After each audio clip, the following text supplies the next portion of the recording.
stay standing. Now, our next speaker is a guy that many of you, I think, or some of you got the chance to be able to spend yesterday and the day before with him. I just got to see a little bit of what he did, but I was blown away because it was really cool stuff. And as I think Rich or someone else said earlier, he really is a great speaker. He's kind of laid back. I mean, you see him, and, you know, he's dressed casual, but he's funny, he's witty, and you can tell he really knows his stuff. And I'm saying that not just by watching him speak. It's based on his results. You know, he did mass control, which many of you are familiar with, did 23.8 million in a 24-hour period. And he just informed me he didn't get to keep all of it, but he said he got to keep some of it, right? So pretty impressive. And now he's going to share with you some ideas. And he doesn't speak very often. He says, I don't do this. Other than his own events that are few and far between, he doesn't show up for these types of events. So this is pretty special. Give him a special, warm welcome. Please welcome to the stage, Frank Kern. Let him hear it. Come on.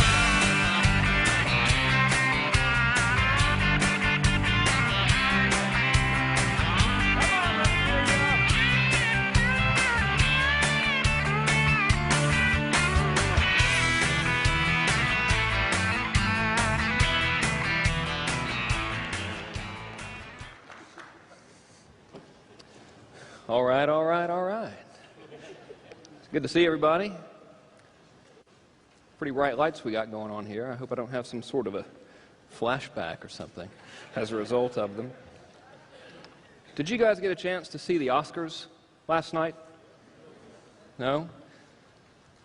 I guess hypothetically speaking, possibly a few people might have been partying in the bar or something. Happens. I was over at Reese's house last night, and we watched the Oscars. It was a very nice, quiet, romantic evening, John, Reese, and I, bonding, as men do while we watch actors cry and gush on stage. But I got to thinking what a nice community they have, the Hollywood community. When you strip away all the tabloids and stuff, basically, the Oscars was a reflection of, it was this closely knit group of people who all worked together in an industry and celebrated each other's accomplishments, rooted for one another, and you know, mourned when they lost some of their own. And I got to thinking that our community is a lot like that community, with the exception that theirs is obviously less attractive, which is, yeah, but you know, I mean, they try, you know what I mean, with the makeup and the stylists and everything. They're almost as glamorous as us, but not quite. And I got to think how nice it is to be part of this community. You know, you get to see, you get to come to events like this, and you get to meet new people, and sometimes those friendships can turn to lifelong friendships, and sometimes they can turn to very profitable businesses. I joined this community in 2001 and have made some of the longest and most endearing friendships I've ever had here. And it's a good group of people, and I'm happy to be here. So, let's see here. I've got my notes. I'm going to pretend like I'm not looking at them. Everyone raise your hands, please. Come on, come on, come on, come on. I'm not going to make you, like, throw your hands in the aya or anything. All right. I became part of this community as a result of buying Corey Rudel's marketing tips thingy, right? Years ago, I think that was in 1999. I know it was, actually, October of 1999.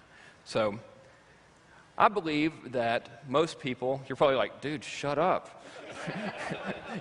I think that most people probably are here within this community, and not necessarily here today, but just specifically part of this group we have, this family, really, because they bought something, an ebook or a course.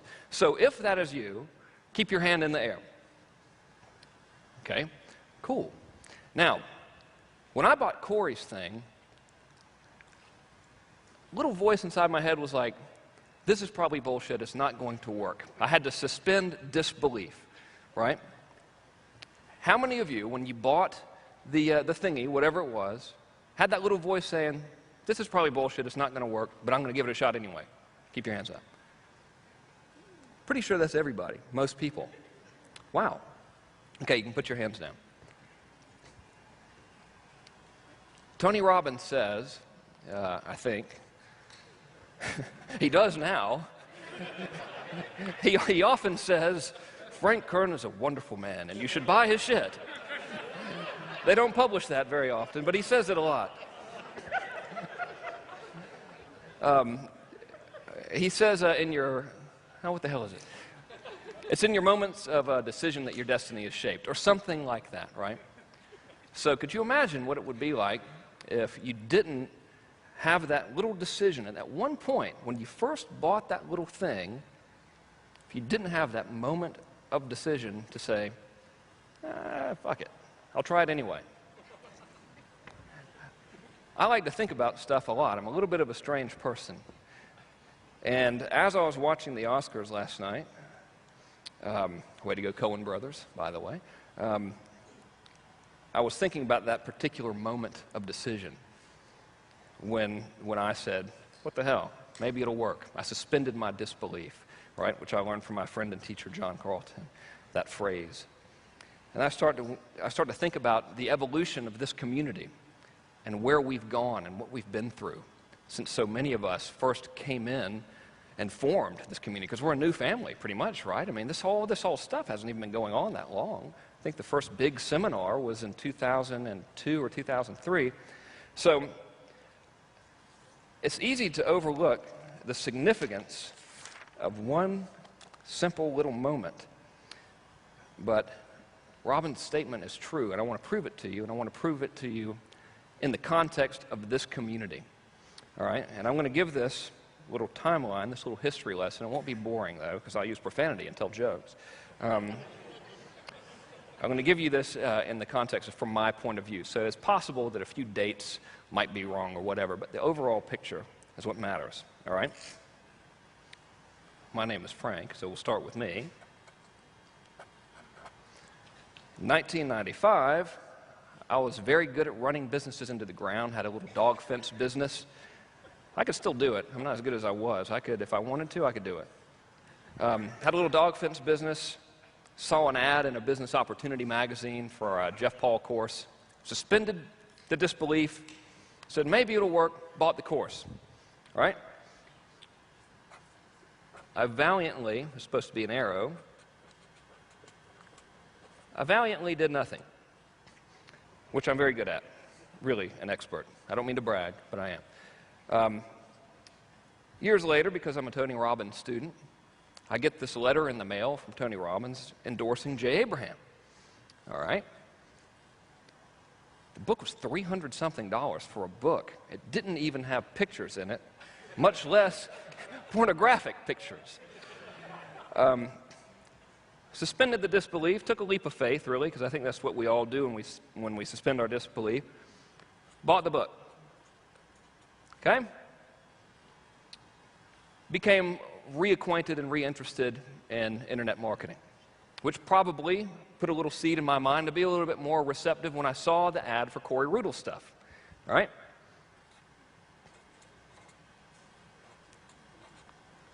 All right. Study Corey Rudl. Things are going okay. No reflection of Corey's teachings, obviously. He was a tremendous and very significant person in our industry, and I think we owe a lot to him, so thank you, Corey. Anyway, got turned on to Yannick Silver, who I learned the idea of selling ebooks from. All right? Everybody knows Yannick. He's a friend of ours. He's part of this community. Takes me to Yannick Silver,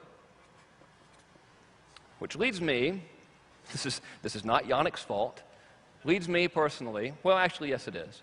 Let's blame him. Leads me to create a product called Instant Internet Empires. Anybody remember that? Show of hands. All right, my record's almost clean. This is great. Probably not my finest work. All right, well, what happened is Instant Internet Empires is a collection of little books with reprint rights and stuff. It threw me immediately. It's one of those lucky break kind of things. Throws me immediately into the guru world. Like, I was just a dude trying to make some money out of my laundry room in Black Mountain, North Carolina. I create this product that sells like crazy. Next thing you know, everyone's like, Frank Kern's a marketing guru. I'm like, well, that's right. Yes, I am. You're damn right. Don't you forget it. All right, so that BAMO. Now I'm in this community, like in the spotlight. I end up getting into the spotlight a little bit more than I wanted to, and was sued by the delightful good old boys at the Federal Trade Commission Brothers Band. You might have heard of them, they're awesome. Okay. Not as much fun as lots of people would imagine. Okay. Remember this, empires. Now the whole point I'm showing you this is not to talk about my personal history. It's to emphasize what one moment of decision can mean to a community and possibly to the world. Nothing to do with me personally. Forget me. Pretend I'm anyone you want to. It's not about me, as you will soon see. All right, now right around that same time, right before I got sued by the feds, I go to the first big seminar. We'll just call that Big S. Anyone else there? The very first one in Dallas? Yep, show of hands. Who was there? Not a lot of folks? All right, cool. Old schoolers. I'll tell you who was there that I became friends with after never having heard of them in my life. A couple of guys. One goes by the name of Jeff Walker. The other one, John Reese. Didn't know either one of them. Pretty cool guys. All right? Interesting. It will be, anyway. So we're hanging out at the big seminar in our own little world, and Jeff says something about making 6 figures in 7 days. Wow, says John Reese. Impossible, says I. Not impossible, says J.W. Jeff, can I ask you a question? Did it require any leap of faith on your part to attempt to make the 6 figures in 7 days? No. All right. You just knew it was going to work. There's no shadow of a doubt. I had no idea what it would be. I knew it would be successful. The first time I did a launch, it was a huge leap of faith. I was shocked when someone bought something from me. Okay. So you failed the first time? Is that what you said? I couldn't hear you. I'm sorry. No, I didn't fail, but I thought I was going to fail. Mm-hmm. And they heard the story an hour or two ago. It was $1,600, and I was shocked. So after making $1,600, Frank, if you want to give me specific answers, you got to lead me a little better. Thank you. All right. Here's what I'm going for. Did you think that you were going to make $100,000 in 7 days? All right, no. Thank you. Jesus. I'm not telling you to agree with me, but if you were going to agree with me, what would your answer be? All right. Almost threw off my whole game. I'm up here trying to look like I know what I'm doing. That's what I'm here for, Frank. All right. So Jeff does 6 and 7. Nobody thought that was possible in our industry, right? It was ridiculous. Like if you've been around that long, and by our little community, I mean us internet marketing folks. Right? I mean, to someone like Jay Abraham or something, like, yeah, so what, you know? But to all of us, like other non-old school, super heavy-duty people, it was unbelievable. That inspires John Reese to maybe try to do something. But at that point, John Reese was not the John Reese that we know. He was not teaching internet marketing. All right? So John Reese, Jeff Walker, and I become friends. John Reese decides that he does not want to teach internet marketing, despite the fact that everyone in the community is demanding him to teach internet marketing. I convinced John to take a leap of faith and to do his workshop, which later became Traffic Secrets.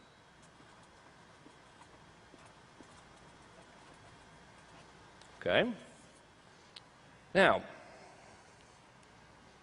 the workshop is wildly successful, right? I don't know if you guys remember that, but it was a huge deal. First of all, it was like $3,500, which was at that time like $1 billion for our little world. And he was freaked out about doing it. It becomes this huge success. That positions him as this great marketer to be paid attention to. He turns it into Traffic Secrets. John decides to take a leap of faith and test out this whole launch thing and see if he can't take it to a new level. What happens? What happened? What do you know? John does the $1 million day.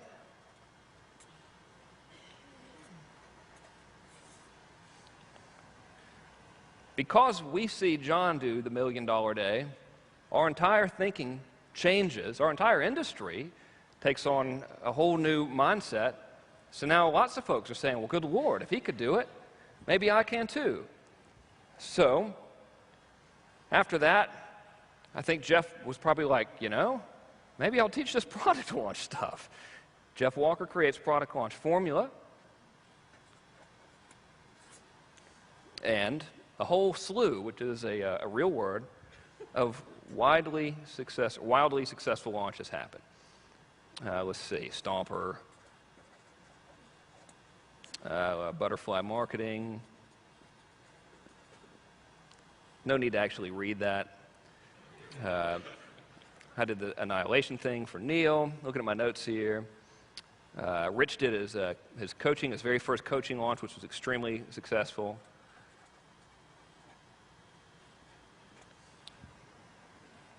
All this stuff is happening because little leaps of faith, little decisions were made, right? The little voice in the back of the head was ignored. Pretty cool. Okay. Instant Internet Empires, FTC. I'm hosed, right? I have to go to the internet community and go, guys, I'm a little bit of a degenerate criminal. Sorry. They made me say it. I don't really think I am.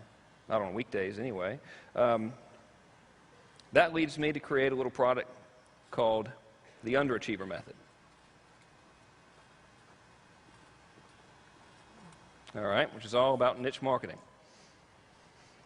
I took a little bit of a leap of faith to try to do some of this product launch stuff, which I was learning from Jeff. It's before he'd released his course. Launched that, $1 million launch. Awesome. Okay, good for me, yay, zippity-doo-dah. Okay. You remember when we were talking about you join this community usually by buying something and taking a little leap of faith? One person bought this Instant Internet Empires product by taking a little leap of faith. His name is Mike Filsame. This is in no way to say I started Mike Filsame. I was just his gateway drug, so to speak. All right?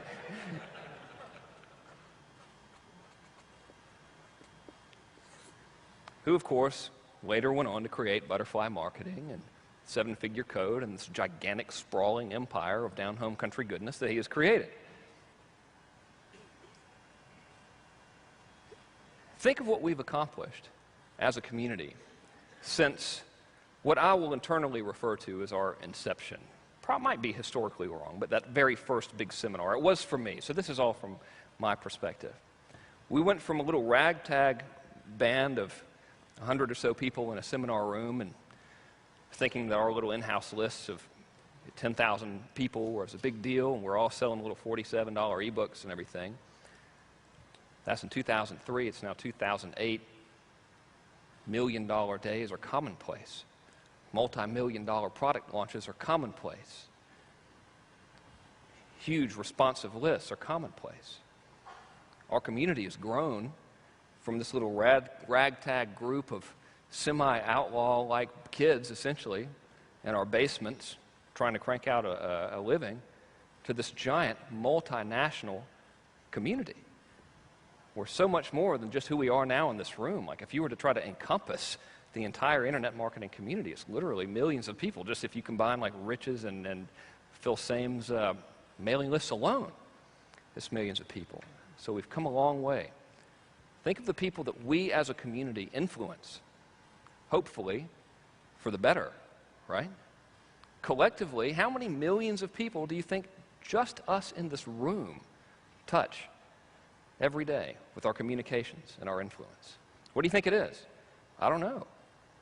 15 million people is a conservative guess to me. And then those people might buy your stuff, and then what could very well happen? They might go on to influence others. So, as a member of this community, I honestly feel that I am part of something much greater than myself. And the reason that I made this timeline for you, if you could call it that, this is actually if you were to hold this up to a science book, it would be a molecular diagram of alcohol. But it would match perfectly. There's your sugar right there.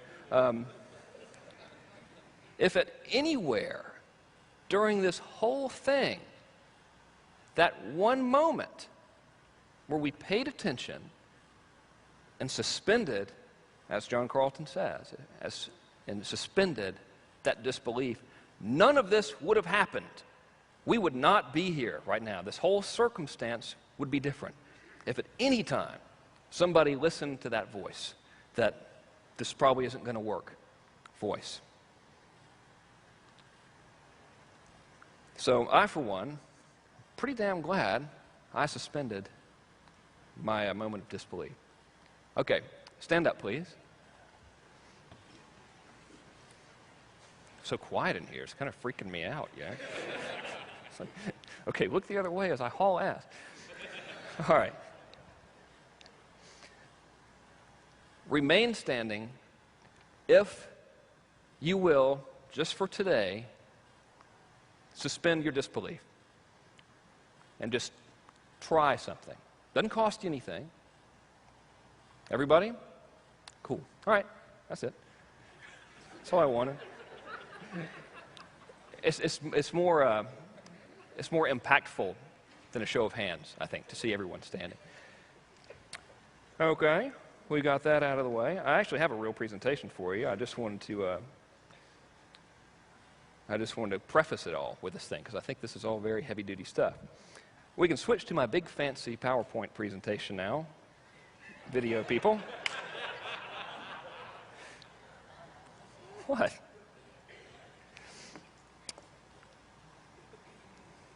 Okay. I'm not going to talk to you about mass control today. I'm going to talk to you about something that could possibly be a greater force than mass control, and it is something that mass control is built on, I guess. And it's called core influence. And the big fancy title here is how to make lots of people do almost anything, but in a cool way. I don't really like the word make there. That's why I had to throw in a cool way. So I'm sure you're all very good people. I'm very proud to be part of this group. But if you would, please just promise me that you will never, ever in your life use the stuff that I'm going to show you now or ever in the future for bad juju. Cool? Is that cool? Yeah. Okay. If you do and I find out, I will find you and I will persuade you to tattoo the word penis on your forehead. I can do this. I have that power. I learned it from Robbins. He says it all the time that he taught me that. Not really. Okay, today you will change your life. Pretty big claim there. Let me give you some disclaimers. Learned that from the feds. They could have just told me that to start with, you know. They could have just been like, dude, we were just thinking you might want to give some disclaimers. Anyway, disclaimer number one. I am not a psychologist. I have not studied psychology. I have no idea what I'm talking about, really, and should never be listened to for any reason, under any circumstances. Okay? So there's that. Disclaimer number two is that I'm not here to sell you anything. All right? Like, I officially forbid you to buy any. I don't have anything to sell at all anyway. I already sold out all my mass control stuff. It's the only marketing product I got. So no one can buy anything from me. Do you promise not to even attempt to buy anything from me today? Would you please humor me and say that you will promise not to attempt? Okay. I'm in a little bit of a dangerous position, really, because I'm known as this mass control guy, and I think the perception is you never know what the real angle is with me. You know, like some folks might be saying, oh, he's just trying to reverse psychology us and, you know, make us want to buy stuff from him more, which is not the case. Like, I have nothing to sell you. Do not give me money, please.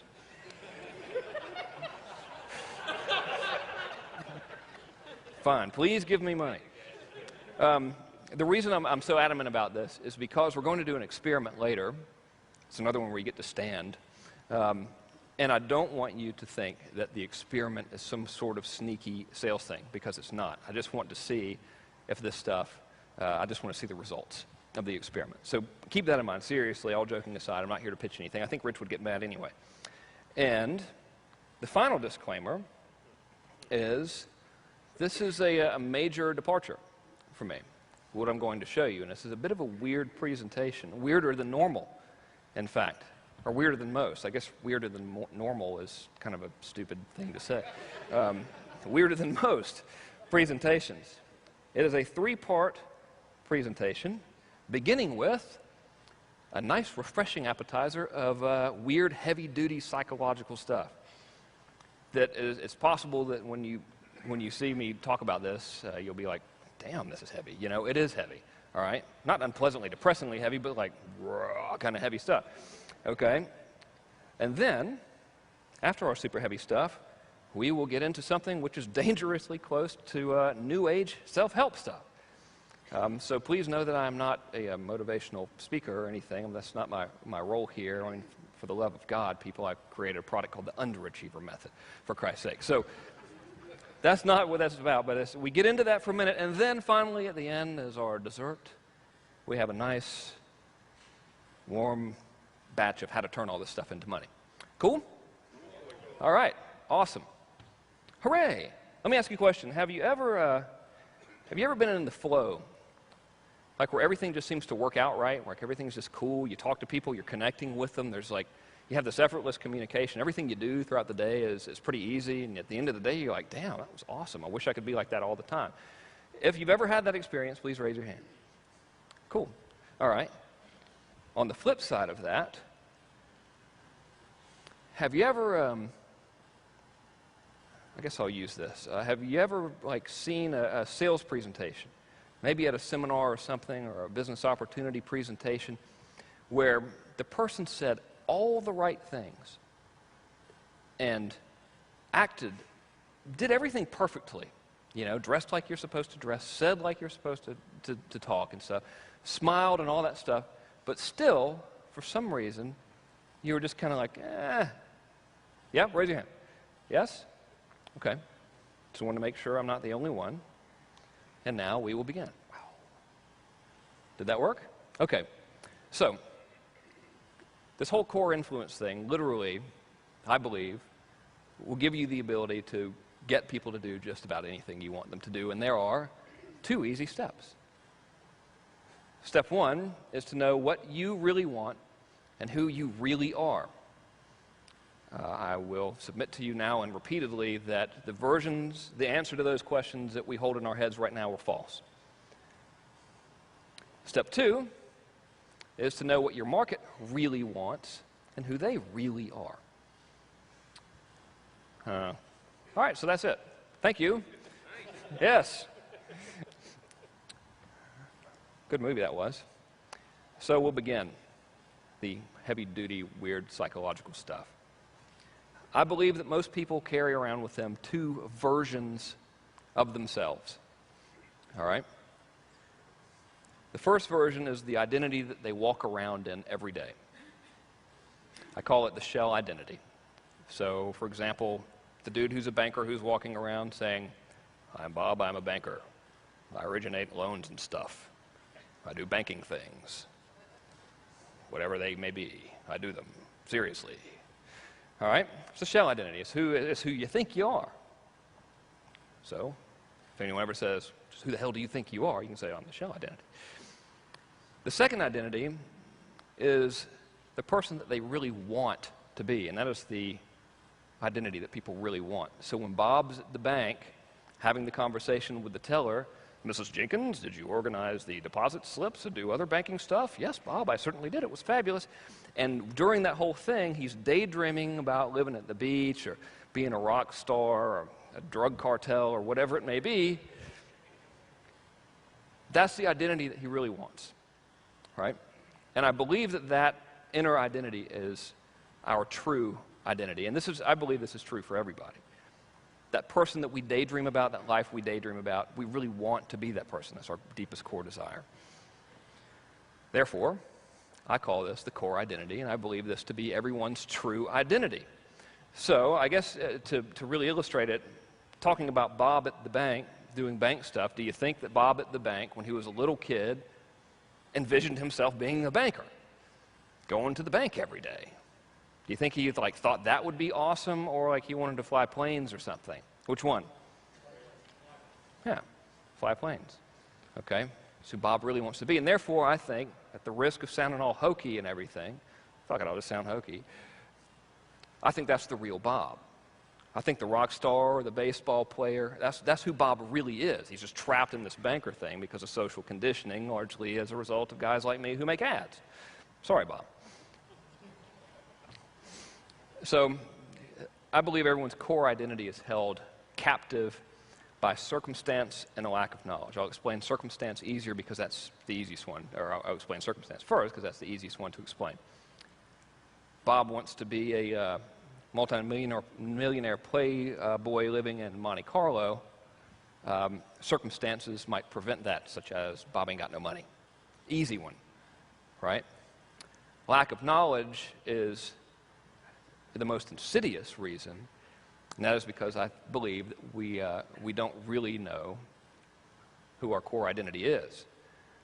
Very few people ever sit around and think about that.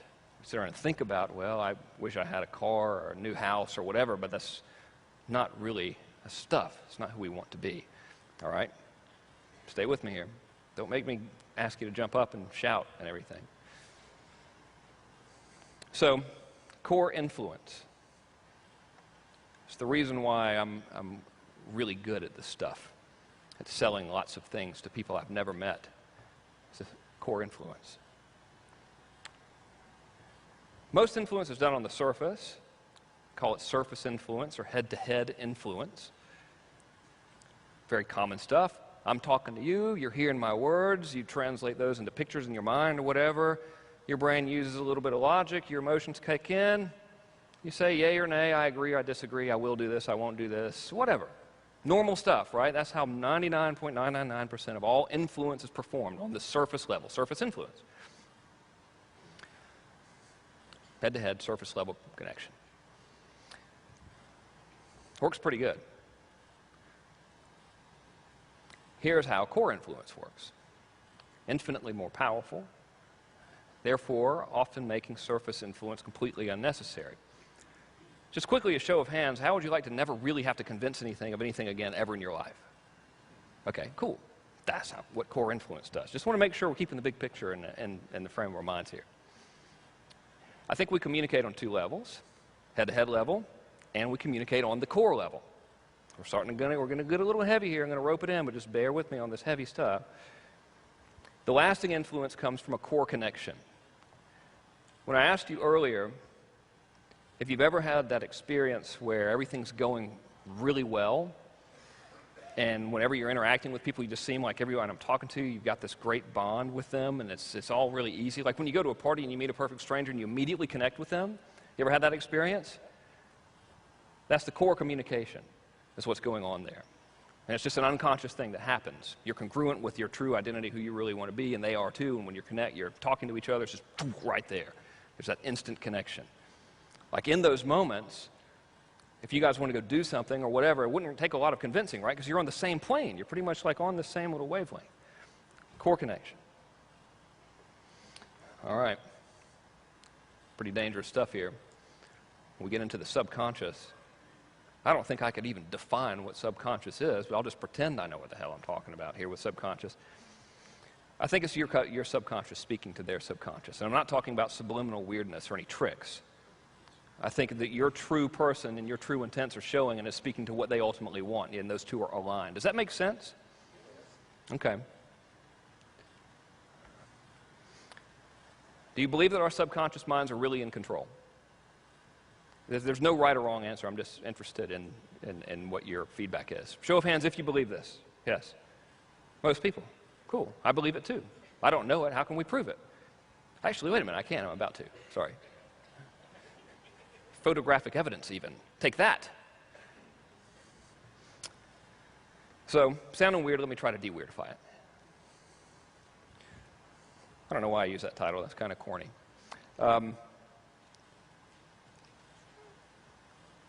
I say you can't really control your subconscious. I think you can guide it anyway. And I think with the proper guidance that your subconscious will create a new core identity for you, and this is the identity that will speak to your market on a core level. Let me rephrase it so it doesn't sound all weird. There's stuff you can do. First of all, I believe that none of us, until we do this exercise I'm going to give you, which I did not create, incidentally, really have any idea who the core identity is. We don't really know who that person is that we truly want to be. And this, I'm saying this to you at the risk of sounding like an asshole by saying that none of you guys are happy with your lives and you all wish that you were someone else. So that's not at all what I'm trying to convey to you. Forgot what the other part of what I was going to say was. Yes, now I've remembered. It is when we, as people, become congruent, when we identify that core identity and we become congruent with what it is and who it is that we truly want to be, that is when effortless influence occurs. Well, almost occurs. Do you remember when I asked you if you've ever seen the presentation where the dude said all the stuff, all the right things, did all the right things, dressed the right way, used the right body language, and you were still kind of What you experienced was your subconscious picking up on the lack of congruence in core identity. So to use that example, this dude is giving you this presentation like, I'm interested in you, you need to buy my stuff, we're all going to make a lot of money, or whatever it may be. His core identity could be saying, I hate people, I cannot wait to get off of the stage, just give me the damn money so I can go home and do more blow. Right? And your subconscious is picking up on that despite the fact that he's done and said everything correctly. Does that make sense? Yes. Both of you agree that it makes sense. Awesome. Okay. Now, here's where it gets good. When you can pinpoint what the true core identity of your market is, and you communicate with them congruently from your true centered state, that true core identity, you will have more power and influence than you ever thought possible. Ever. Case in point being, let's see, they call it religion. All right? Religious leaders, some are not, this is not true for all, but some, such as like a Mother Teresa, was 100% congruent. She knew what that core identity was. She stepped into that core identity, and she spoke to the core identity of all the people she influenced in the world, regardless of what they did by occupation, what their religious beliefs were. She spoke to that core identity within them that said, I'm a good person who cares. He wants to give back to my fellow man, who wants to help and make a difference. Did it look to you like Mother Teresa was working real hard to convince anybody of anything? Yes or no? Core influence. So basically, you're all going to turn into Mother Teresa. Right after I do, right? Sure. So, but you are going to learn how to do this. You're going to learn some exercises that are very easy and fun and beneficial to you that will cause this to happen. I've been doing this since 1999, marketing things on the internet, and I spent, 9 years? I spent the first 7 years of it convincing people to do stuff. I spent the last 18 months or so sort of convincing people to do stuff. I figured this stuff out by accident, really, and now I don't have to convince anyone to do anything. It just works. So as marketers, a lot of us with our greatest challenges is getting people to buy our stuff. The bottom line is when you do this, more people will buy your stuff, and you'll generate much cooler customers, and your life will be a lot better. So remember, step one was find out who you really are and what you really want. I'm going to walk you through how to do that. Does that end the weird psychological part of the thing? Maybe. I'm not sure if we're still in the weird psychological part or if we're into the dangerously close to self-help New Age stuff. As I said earlier, we're using the Bob at the bank thing. I believe that our deepest core desires give clues to our core identity. It's a weird statement to make because right now we're probably thinking of desires on a material level. And that's not what I mean. I told you guys this was heavy stuff, right? You're like, damn, I thought he was going to get up here and tell jokes. Wish I'd have stayed at lunch. So, why are you here right now in this moment with me together with members of your community in this room? Noah? To help tens of millions of people, learn how to do that. Cool. It's a very nice thing to say, to help tens of millions of people and learn how to do that. Awesome. Good call. Some, Sell more. sell more? Beauty, all right. Make more money. That's probably like the front of mind thing. Make more money, right? It is, after all, a conference about, I don't know, business. It's typically the function of business to make more money. Cool. Good answer.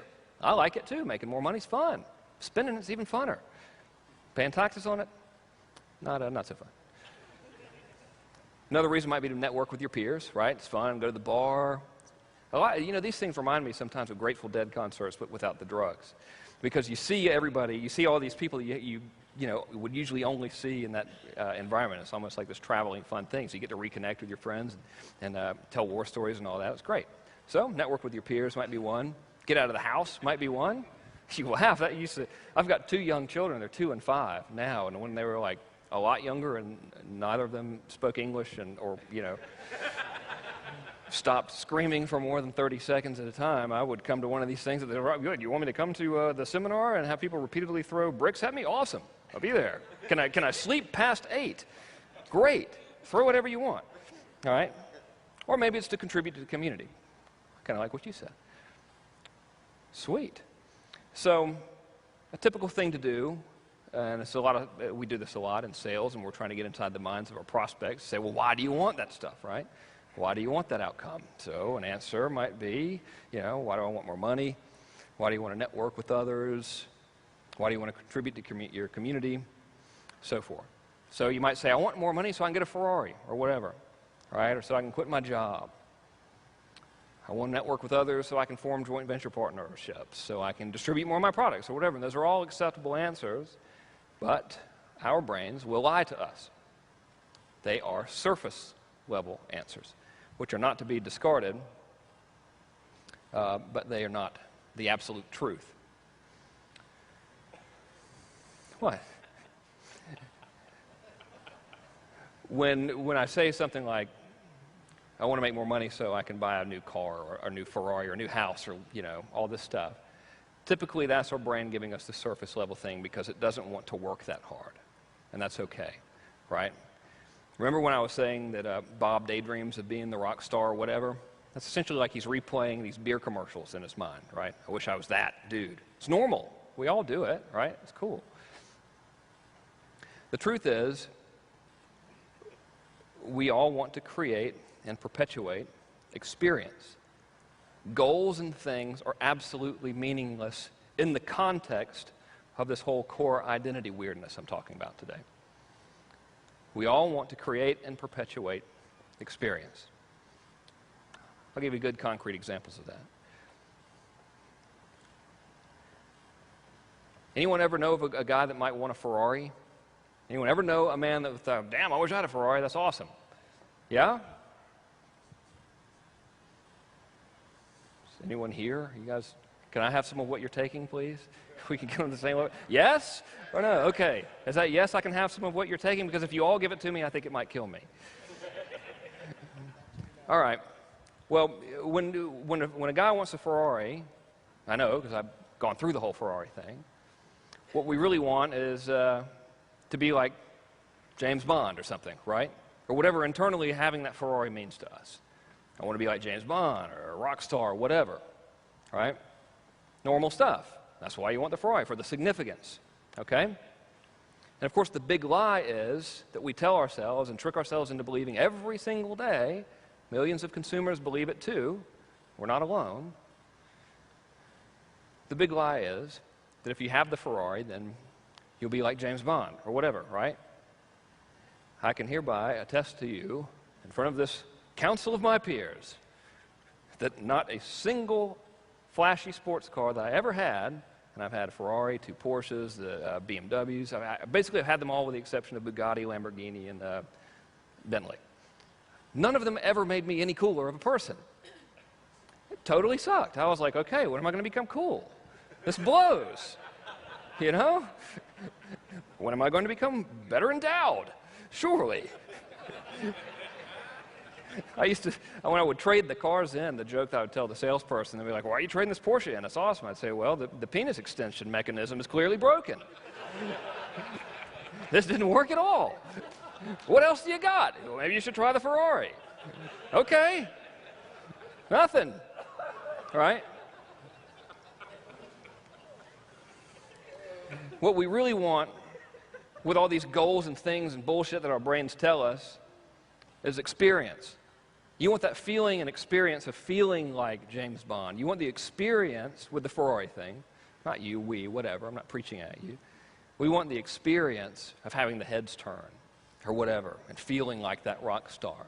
Right? Yes? Cool. Okay. So, I'm going to show you an exercise in a second that changed my life. That's a really weird thing for me to say, because normally when I hear about life-changing and stuff, I'm like, oh, God, you know, but it did, and I didn't even know what was going to happen when I did it. I just did it for the hell of it.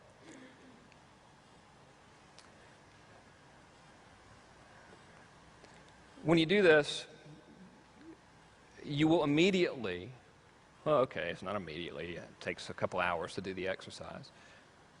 So after a couple of hours, you will get clear focus of what your true core identity is. The freeing feeling from that is absolutely overwhelming because it strips out the bullshit. It turns off the beer commercial and helps you get down to what's real. When you communicate from this core place, you're centered, stable, and focused. Cool. You also attract matches, and you're able to influence people effortlessly, specifically when you attract a match. Now, what a match is someone whose core identity is similar to yours. Let me ask you a question.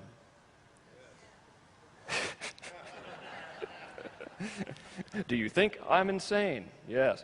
All right, great. Show of hands if your idea of a good, fun life is to build a business where you have customers who are dramatically different than you and you don't really like them. Okay, cool. Would it be fun to build a business and have customers who are a lot like you and you do genuinely like them and they do genuinely like you? Pretty fun. That's what I mean by you magnetically attract matches. Because when you're totally congruent and you have stepped into that core, and as you'll see, you actually will begin, or at least it happened to me, you'll begin to live that life that you map out. It's bizarre. You will magnetically attract matches because they will see internally, subconsciously, heavy shit, I know, but they will subconsciously be drawn to you because you are within the place that they want to be. Does that make sense? Cool. All right. This is all new stuff for me, so I was really stressed out about teaching this. I was like, this is either going to go over or people are going to think I'm the weirdest person in the world. I don't really know if there's much I can do about the second part of that, but hopefully it goes over and you guys get it and dig it. And plus, like me, you just might actually stumble into a new and better reality and experience the following. Does this sound hokey to anybody, by the way? It's okay if it does. I'm not going to be pissed off. Yeah, I mean, just please, someone say it sounds hokey to them so I won't look stupid here. One dude. Okay, thank you. Thank you for having it.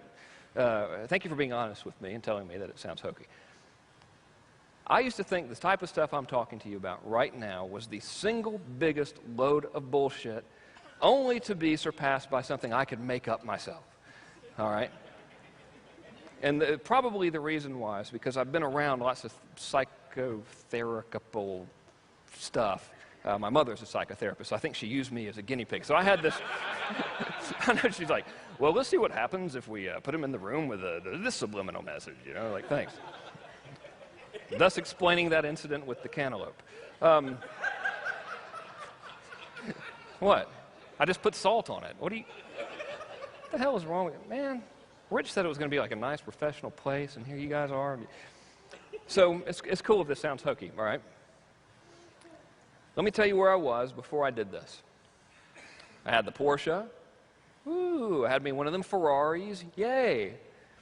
I want you to keep in mind how significant that is to a guy my age, right? Or especially my age back then, like a young dude, you know, that's like, oh, Jesus, for some reason we're compelled to believe that's like going to make you the happiest person in the world.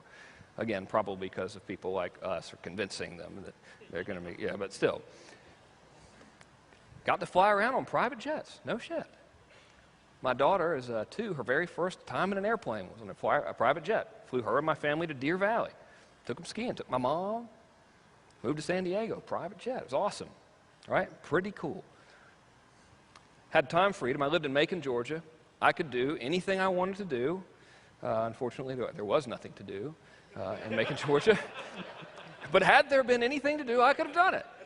If I could have done anything other than like go to lunch and go to Barnes & Noble and then go like to post lunch and then go to Barnes & Noble again, I could have done that, hypothetically speaking. All right? I kid you not, we had like this near family crisis trying to determine which big fancy mansion to buy. Not because we needed a bigger house, but simply because we could, and therefore we thought, well, we should, because we can, because that's what you do. You're supposed to show how significant you are by having a great big house and stuff like that. That was the big deal, okay? Does that sound like a bad life or a good life? Really? I mean, those are your big problems. Not so bad, right? It's absolutely fucking miserable. Horrible. I mean, totally miserable. Get up in the morning, what now? I go to my office, which overlooked the Loaves and Fishes homeless dude bread line and stuff. Why did I pick that? You know? Just absolutely miserable. One of the worst sensations I believe there is, well, maybe not the worst, I guess we could come up with lots of worse stuff, but a significantly bad sensation is to strive for your whole life for some goal and then attain it and realize it's empty. And it was all just this illusion. So when you have all the stuff that's supposed to make you happy and you wake up in the morning and say, now what? After about 2 months of that, not so cool. All right? It blows. So I hope by doing this that, if anything, I can spare someone that pain, because it's very significant. So, boy, this is fun, isn't it? I was born on a ranch. My parents threw me into a pit of fire. My business attracted the wrong type of customers because I wasn't congruent with the life I really wanted. I was focused on get the money and all this stuff. I built the wrong type of business. I went for the business opportunity, the early biz op seekers, bottom of the barrel stuff. I attracted bottom feeding types of customers. I did not like them. I was so miserable from being inundated with all of these customers who I did not like and wished like hell to avoid at all costs, that future business was deliberately sabotaged so I wouldn't have to complete the cycle of lameness anymore. Well, if I do this, I'm going to get more of these customers and they're going to email me and I hate them, right? I'm just laying it out, man. Trust me, it happens to a lot of folks. It happens for a reason, too. I was taught that you want to avoid your customers at all costs and you get the money. Number one function of business is to get the money. I was taught that, and I believed that for a long time. My life reflected it. Your beliefs reflect your life, for sure, right? All the money I made was just, the end result of that was to buy things. Man, if I make an extra 200 grand, I can get a Ferrari. I can get a new house. I'm not going to be miserable in my new house. I can drive my Ferrari into the garage and be miserable, you know? All right? I shit you not. I would go out and buy all this stuff, and then instead of being like, this is great, I would sit around and worry about the stuff. Like when I would drive in Macon, Georgia, you got to like picture me living in this tiny little southern town of Macon, Georgia, driving a Ferrari.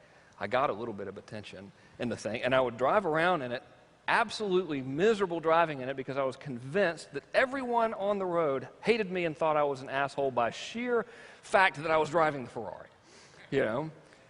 So that's where my head was at. It sucked. Lived in a constant state of anxiety. Well, what if one of my customers finds out where I live or something and they like call me?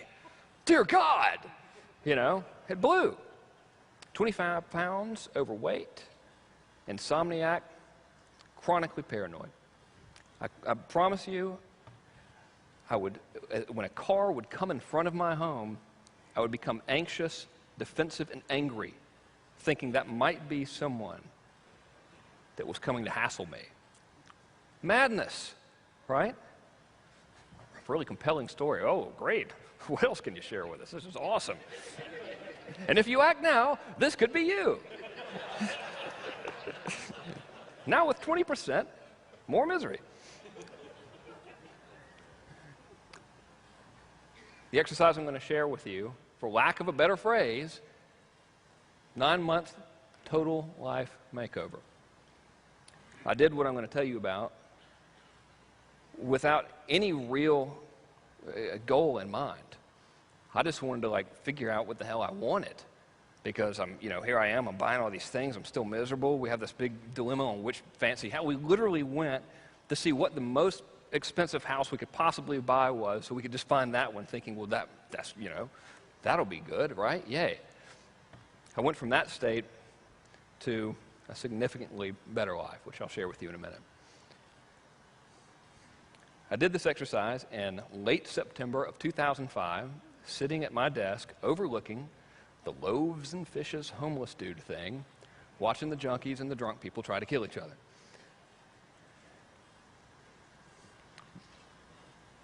Remember, I was miserable, right? Hated my customers. As a result, income had declined because I was sabotaging my business.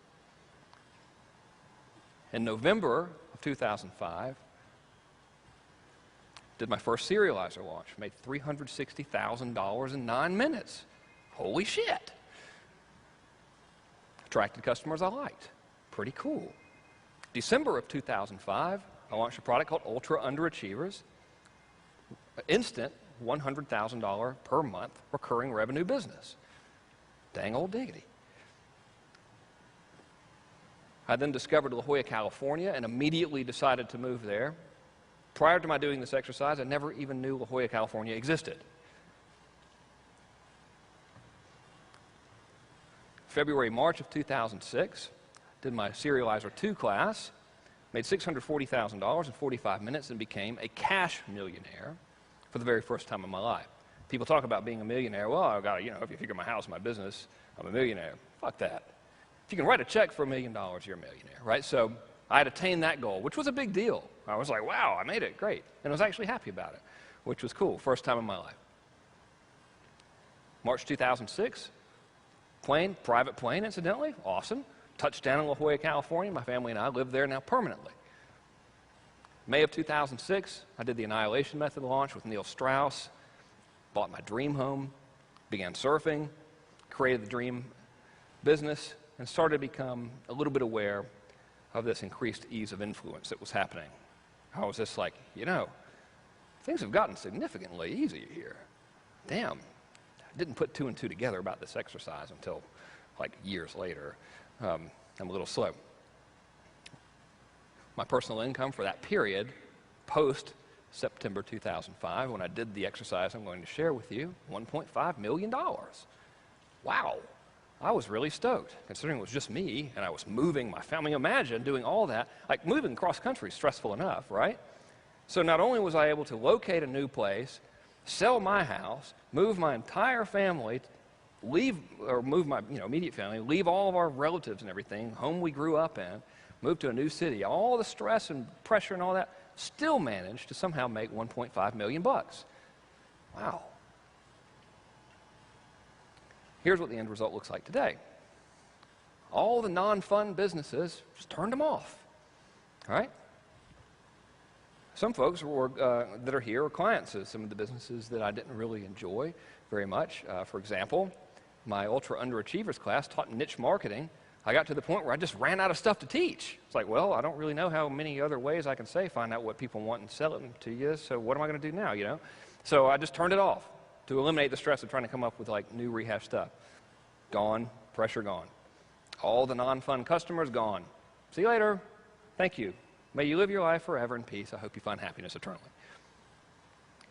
Today I get paid a fortune, literally just obnoxious amounts of money. I almost don't want to tell anybody because I'm afraid that they'll like go, oh, damn, dude, I'm sorry, that was a mistake. You're supposed to make like $7 an hour. To essentially make admittedly stupid yet fun videos with and for my friends and help people get rich by helping others. It's my job now. I essentially goof off, tell jokes with my weirdo friends, and get paid a fortune for it, which is great. I'm now a cash multimillionaire, which is multiple times cooler than being a cash $1 millionaire. Pretty neat. And I get to surf more, which is awesome. Perhaps, well, actually not remotely the best outcome of this, but a significant one is now within my market, I have effortless influence in the income that I make within my market and my community. I do so effortlessly, without stress, without drama, without convincing, without arm twisting. Very few people get pissed off when I send them emails and try to sell them stuff, which is outstanding. So, before we begin, we know, do you agree with me on any level at all that goals and things and stuff are irrelevant in the big picture for our overall contentment and happiness in life? Yes? Show hands? Yeah? Cool. All right. We know that our brain tries to convince us. Well, our subconscious knows better, but our brains try to convince our subconscious that these trivial things matter. And I think in doing so, what happens is we create this internal struggle that inhibits our ability to actually get anything done. So if you're like trying to sell, I'm a nice person, you should be healthy, and then you like really just want to live in Vegas and do a bunch of blow with hookers and stuff, it's going to really be difficult to sell the I'm Mr. Nice Guy, let's all be healthy business. Extreme examples, but it's the easiest to understand, right? You understand, like, you get how that would be hard when you have that internal struggle. You can dress right, look healthy, say the right stuff.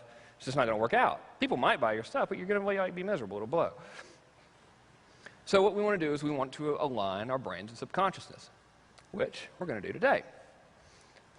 All right, we can all breathe a sigh of relief because this ends the somewhat weird, heavy-duty, conceptual stuff. You know what? That's not even remotely true. It's still going to be a little bit weird and heavy-duty and conceptual, but a little bit easier to follow now. All right, here's how it is. I figured out, maybe, the equation on a very basic level of how all this stuff works. I would like you to remember my earlier disclaimer that I'm not a psychologist, I don't know anything about it, and no one should really listen to me ever for any reason. But if you were to listen to me, this is what I would tell you. The formula is E plus I equals L. All right? E stands for experience. I think we can all agree now that we don't really want the stuff. All right? Even Rich earlier said, like in the first part of his presentation yesterday, after thinking for so long that internet entrepreneurs wanted the money, do you remember? What do they really want? Freedom. Right. What is freedom? Experience. We don't want the stuff, we want the experience. And then we want the experience that the things give us. Starting to get a little heavy, stay with me here. I stands for identity. Our experience, beliefs, and values create our identity. You can actually have those experiences externally, such as I'm now playing baseball and all that kind of stuff, or you can have them internally while you're daydreaming, running the beer commercials in your mind. But that plus beliefs and values creates our inner identity. So the L is life. And I believe that experience plus identity equals life. They work together, I guess, to form our lives, or at least our concept or perception of what our lives are. All right. Here's the big aha. What we all want, me, you, everybody else, is a new life. We don't want the stuff. We want the new life. And this is not at all remotely given to you from the perspective of, so now you all need to go out and change your lives forever. There's not, as far as I know, there's nothing wrong with your lives, right? Isn't that funny how it's like, today's going to change your life, and everyone's like, yay! And then they're like, no one ever says it's going to change it for the worse. Like, what if it sucks? Like, we're going to change your life. Yeah, because we're going to cut off your left foot, you know? So, shit, it was pretty good to start with, all right? So I'll illustrate it. When a family buys a new home, they're not buying brick and mortar and shingles and carpet and stuff. They're buying that new life that they'll experience in the home, right? They don't want the home, they want the new life. Very basic thing. I believe that applies on some fundamental level to every single thing that is sold ever. Some part of your brain is saying, is this going to move me towards or away from my core identity? All of us, mine, yours, all the rest of the world out there. That's the way it works. So, here's how to create a new life. First of all, when I told you about that whole 9-month experience I had, would anyone like to experience something similar? Yes. Cool. You never know, right? Some people might be like, no, I'm happy. The bank's nice. They've got health benefits. Shut up. Get a haircut. So, what makes you think I haven't already? All right. Sorry, that was not intended for this audience. Let's see. If we all live an average of 40 more years, you know, give or take, I guess on average all of us in this room might live another 40 more years, and we're going to live 14,600 more days, starting now from today. All right, now if you look at what a life is, it's really made up of individual days, right? Remember we said our experiences really shape our lives, our experiences and identity. Well, you get the experience from every single day, okay? So, I believe that if we want to find out truly what this core identity we have within us is, and we want to learn how to identify it in other people, we have to create the ideal day. We have to identify what a perfect day in our lives would be. See, typically it's like, well, what do you want your ideal life to be? And it's like, well, I live in this big house and I got a Ferrari and all that stuff, and so it's okay, but it's the individual day that holds the key to what you truly want, what we all truly want. When I say you, I'm not like preaching at you at all. Like, forget me, you know, it's us. We're all collective. So here it is.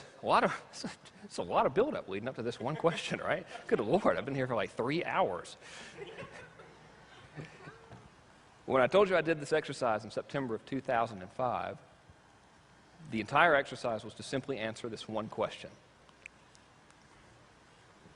If there were no limitations or consequences, what would your perfect average day look like? If there were no limitations or consequences, what would your perfect average day look like? Not that heavy, right? Now we're into the dangerously new age stuff. But we are no longer going to talk about weird conceptual heavy stuff, which is cool. Okay, language is very powerful. So let me dissect the question for you.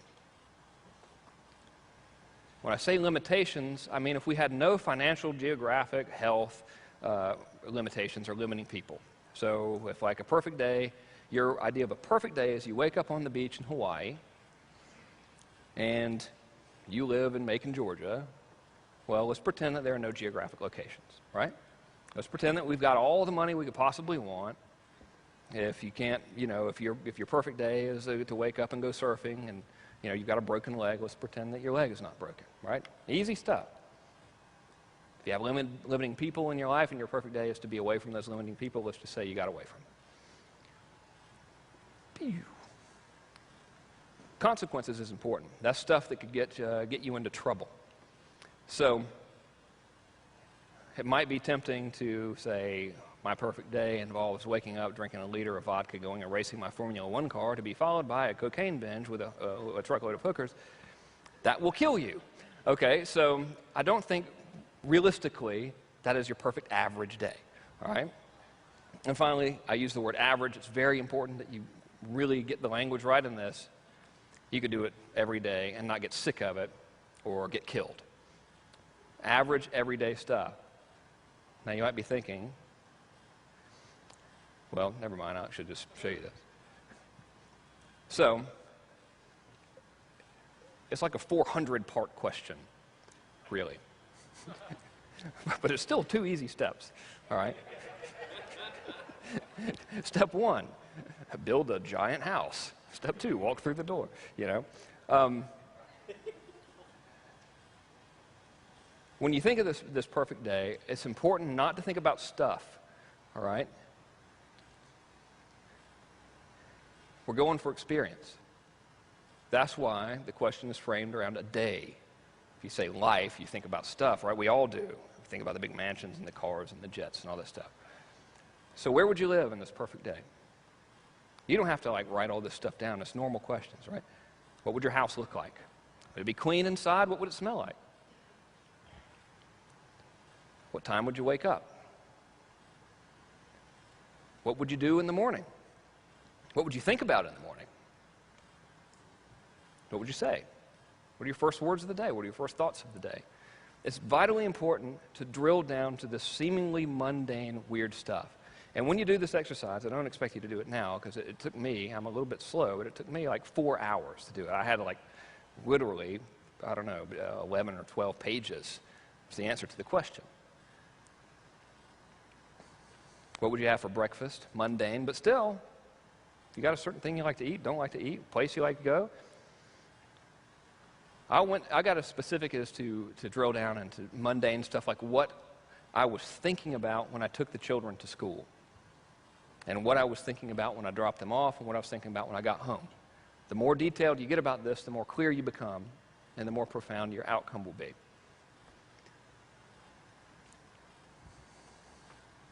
Where would you spend the first half of your day? You know, would you go to yoga? Right? That's what my wife does. Every day, yoga. I got to say, I'm a big fan.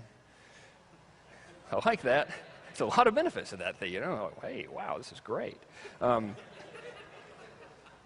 I mean, she could go to wrestling or something, you know. I guess maybe that would be cool, too, now that we think about it. What would you have for lunch? Seriously, like, what would you have for lunch? Who would you eat with? What would your friends be like? All right, when I answered this question, I rewrote the behavior of my friends. I believe the specific answer was, we have a healthy lunch at a good place. It's got fresh food that we enjoy. Our conversation is not about idle gossip, but more of a celebration of the fun we've had earlier in the day and since the last time we saw each other. So what will you talk about? What are your friends like? The perfect day. So imagine another way to frame this question is if whatever you write down, you have to live that day, every day for the rest of your life. It's another way to look at it, okay?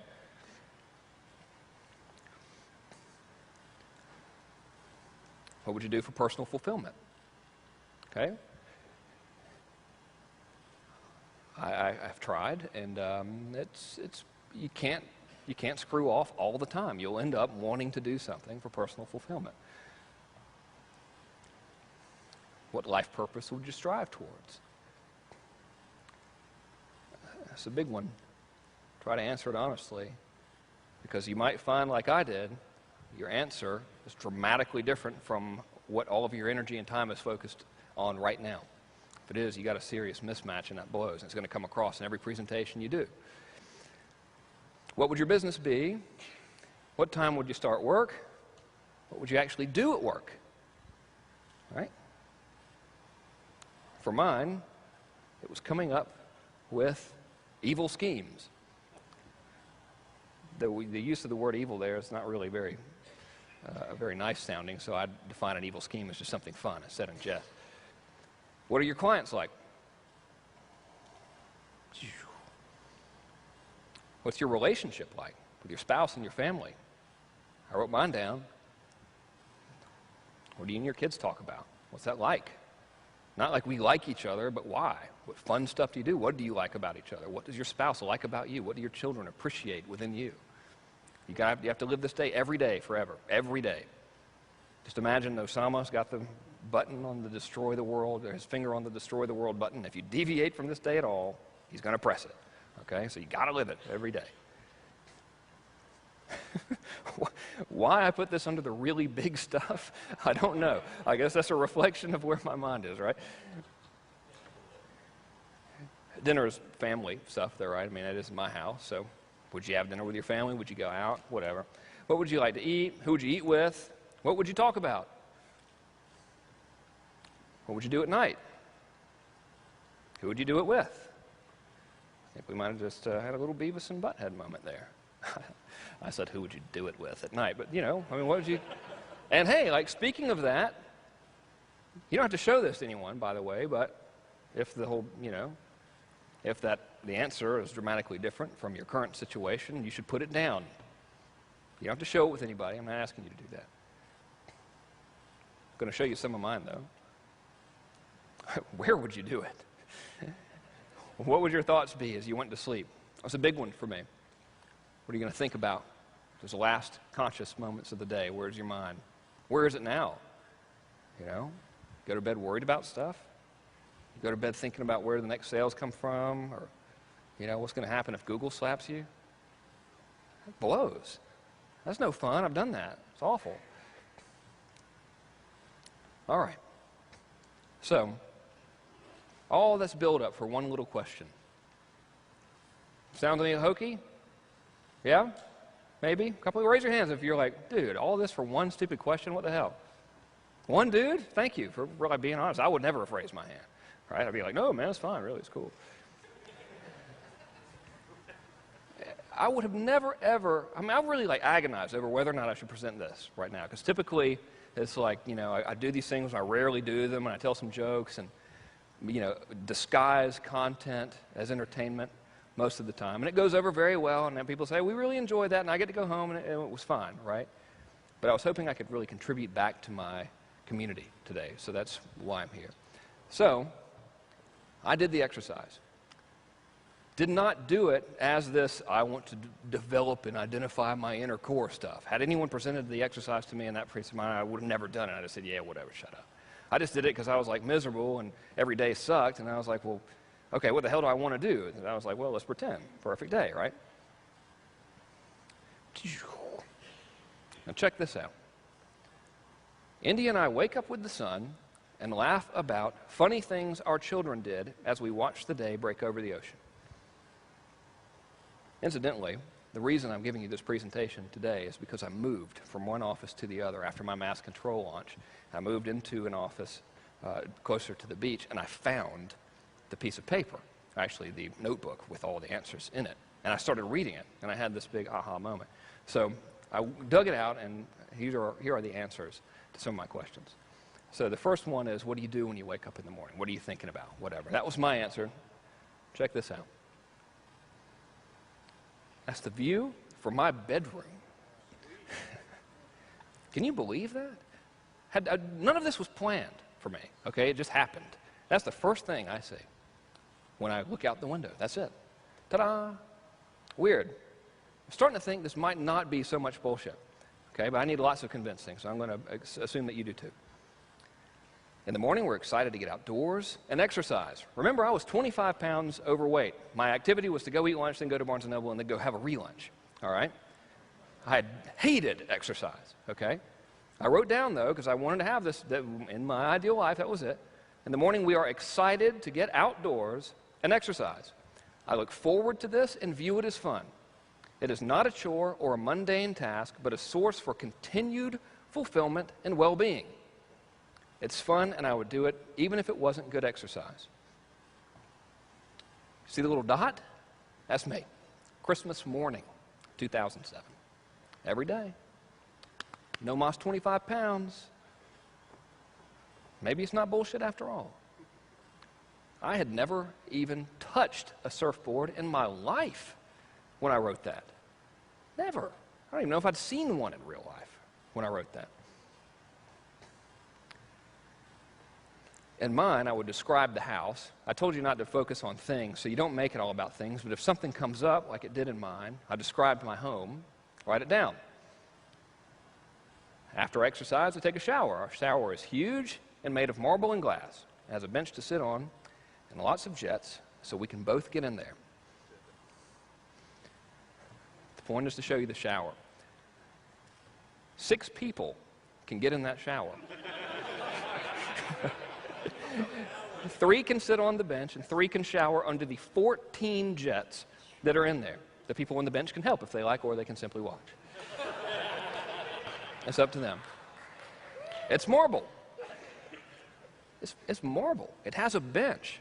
It has multiple jets. It's the exact same thing I wrote without even consciously saying, this is what I'm setting out to do. It wasn't a goal-setting exercise. I just said, shit, this day sucks. What would a good day be? You can never really get anywhere unless you know where you're going, right? So the whole point of the exercise for me was not to have this entire life transformation. It was just to see, well, if I'm so miserable now, what is it that I actually want? So, shell versus core identity. My shell identity was motivated by things, goal-driven, status-driven. The reason I was buying the cars is because I wanted people to think I was cool, so all the people that thought I was a douchebag in high school could see how cool I was, right? Let's get honest, okay? Get the money, get the money, get the money. Right? Zippity-doo-dah. Miserable. That was my shell identity, though. So common on some variation with all of us. The core identity was I truly didn't give a shit about any of that stuff. I wanted to leave normal society, live at the beach, cultivate an ideal lifestyle, and get paid to have fun and contribute to others by doing so. What do you know about that? Huh. What's this got to do with making money, which is the whole point of the conference? Well, I didn't give you all the stuff that I wrote down. Remember when I said describe what you do at work, when you go to work, where you go to work, and all that stuff? Check this out. In describing my business, at the time, my business was a really big part of my identity. It's not so much, but I described what I wanted it to be. I wrote down, my business is fun and easy. My main function is to simply come up with cool ideas that help me and my clients make tons of money without being obnoxious about it. It works so well that I'm able to generate a huge income from only a small amount of sales. Huh, okay. Check this out. My customers are cool, fun, and low stress. I actually enjoy interacting with them. And if I were to encounter them on the street, I'd be happy to see them and would not walk the other way. Complete 180 from the life I was living and my mentality regarding my customers at the time. I think, well, that's a nice sounding title, isn't it? Since I did the exercise, September of 2005, generated almost $31 million in revenues for myself and my clients. And by clients, I just mean the dudes I did stuff directly for. God knows what the people I've taught have made. We don't even count that. Right now, my business, one of them, is on pace this year alone to pay me close to $2 million in passive residual income if I never sell another product all year. Are you starting to believe me now when I say, please don't buy anything from me? I'm not here to say I'm doing okay. Okay?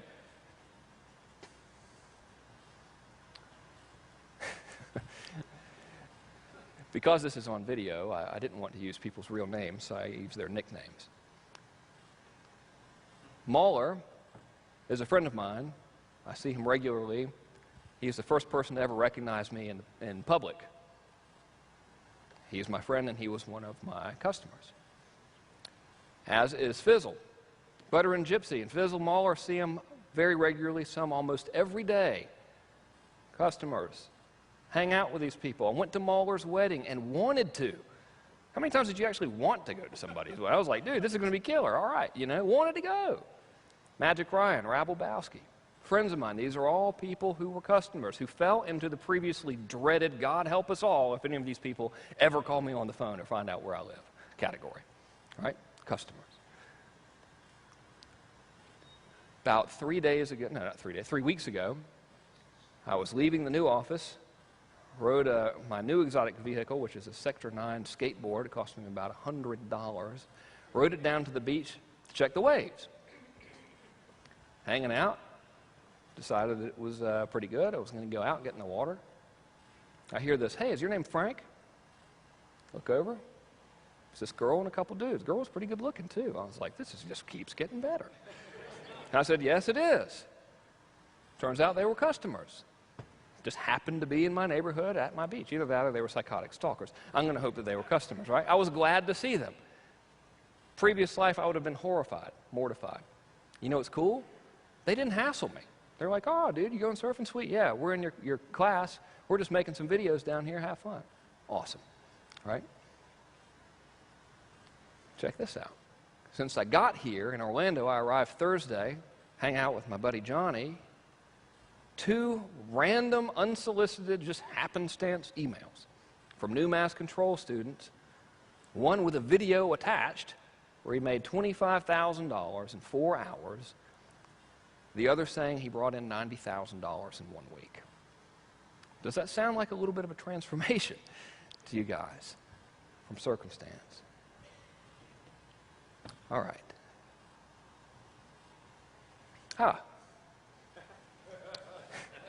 Would everyone please stand?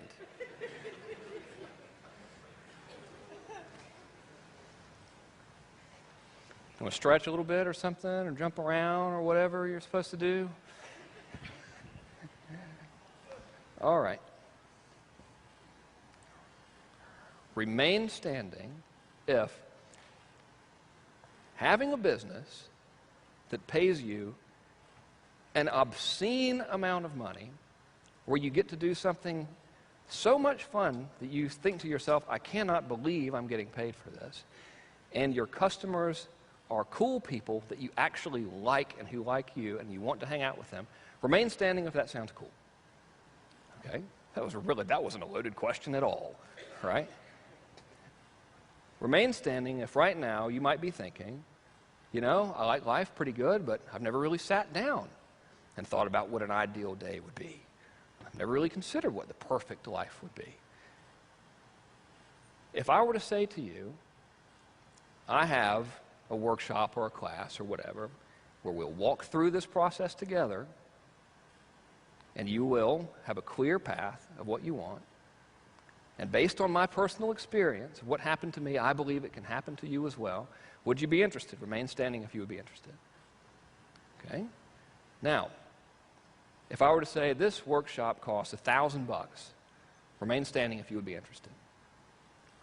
If I were to say this workshop costs $2,000, remain standing if you would be interested. Okay? Most people are still standing. The good news is there's no workshop. This was the experience. You can sit down. This was the experience, the experiment that I was telling you about earlier. This is why I was so emphatic about telling you that I was not really trying to sell you anything. I'm not. It's a fictitious product that doesn't exist. Okay, look what just happened. I begun today's presentation by telling you under no circumstances should anyone ask me to sell them anything. Okay, that is the absolute worst sales pitch ever, right? Don't buy anything from me. Do not buy anything from me. I just got up here and talked to you guys about some of the weirdest shit you have probably heard in months, if not years, especially at an internet marketing conference, right? But what happened? With absolutely no effort at all, and without in any way at all trying to convince anyone of anything or to sell anything at all, the overwhelming majority of the room said that they would buy the stuff. Why is that? It is because I'm speaking to you now from my core identity. See, I did the exercise. I figured out the life I wanted, who I really was, who I wanted to be, stepped into that person, didn't know what was going to happen. Damn, if I'd known that, I'd have done it sooner, right? And spoke to you from that core-centered, congruent place. Because I've serviced this market for so many years, I know that you guys share the same values as me. So while your dream life may not be to live at the beach or have the marble shower that could hypothetically fit 6 people, just saying it could, that's all, I'm just saying. Or surf or whatever, grow your hair long and not give a damn. While that may not be the exact match, I do know that the core identity of this group is a group that values freedom and lifestyle and experience and contribution and overall contentment above all else. Therefore, was I communicating this entire time with your surface identity or with your core identity? Core identity. It works. Yes, it sounds very weird. Yes, I am very weird. But it works. We just proved it, that it works. Now, I know this to be fact, right? If I actually said, okay, give me the money, not everyone that was standing up would say, here's $2,000, right? Maybe half would. Still, pretty good, okay? No convincing, no being an asshole, no obnoxious stuff, no stress. All's cool. Would you like to learn how to do the same? No, thank you. Okay. Well, the second step, first of all, if you do nothing, please answer the question. Please. It will change your life. What more proof do we need? I mean, you know, the secret's out now and all that stuff. Man, even like up until a couple weeks ago, until I found the stupid piece of paper that I actually wrote, I was like, those people are such charlatans. They are full of shit. Like, what more signs do we need to say this stuff works? Okay, so whether or not you do anything at all, please just answer that question. It will do you so much good, and you will be happy. Step 2, find out who your market really is. Okay. We talk about empathy a lot, right? Great salesmanship, you must have empathy. You must know how they feel, think like they think. At least convince them that you do. Yeah? Sort of the key. I believe that you must genuinely identify their core identity, know what their real desired outcome is, and know what life they really want. That's why, had I like focused this whole thing about things and money and you two can have a fancy watch and all that stuff, I wouldn't have had 90% of the folks in the room say, I think it was almost 100% say they give $1,000, like 90-something% said they give $2,000. That wouldn't have happened if I wasn't speaking to that core, right? So you have to figure out the core. This is critical. None of this will work if you don't do this. None of this will work if you don't do this. Lo and behold, you must actually give a damn, and you must actually help your prospects and customers move towards that core identity. If you don't care, it's not going to work. And you're not congruent with your core anyway.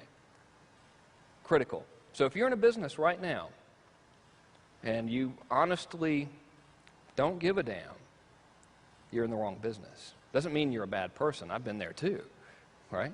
It's just you're not in the right business. So you've got to care, and it's got to work. You have to genuinely help people.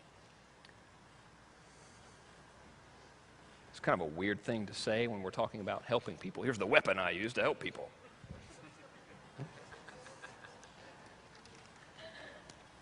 I'm touted as a good copywriter. I'm not, really.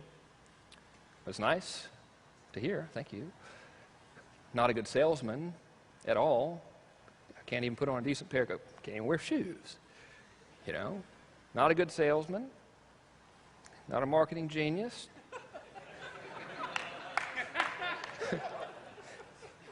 I had to find, don't go taking my trademark, damn it. I'll take you out. Okay? I think I got all that reputation and stuff. People say, oh, Kern, good Lord, man, the guy's got the voodoo. Especially right now, because I just did this big launch and mass control and all that stuff. Yeah, oh, wow, this guy's killer, right? Well, if you look back, I really just do a good job of selling to the internet marketing crowd, specifically, okay? It's not like I couldn't, write copy for refrigerators or something. Couldn't do it, right? Yeah, so... well, really. I mean, we all know this. No one wants to come up. Let's just get it out in the open. Okay? Come on. That's all. So there's a reason why I'm really effective at selling to this market. Okay, I'm not going to tell you I can sell to every market, right? I can't. Sell really well to this one, sold okay to the dating market. Had I known this stuff in other niche markets, I would have really been much more effective. This is a method called the instant bond method. It is step 1 of 2 on identifying your market's core identity and learning to speak to it.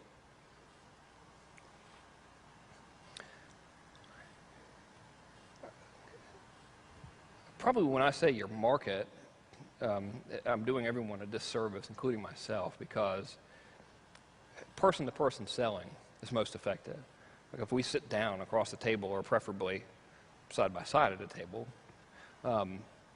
that's most likely the most effective way to sell in terms of closing the sale, right? Hard to get better than that. But we always think of marketing as we're marketing to this herd, okay? Which doesn't make sense. If selling face-to-face, and we should always think face-to-face. So when we design campaigns, we usually market to a group of people, right? Yeah. You need to design every single piece of your marketing as if you were speaking to one person specifically. Well, I'm in a very bad situation now. I've got 3 of these bottles of water up here, all open, only one of them is mine. Very thirsty. Thank you. I don't want to have to drink after Walker. You never know what he's put in it. Well, how else do you think he's so smart? You know, it's the smart pills. Okay, hang on a minute. Am I doing good so far, by the way? Yeah? Okay, cool. Thank you.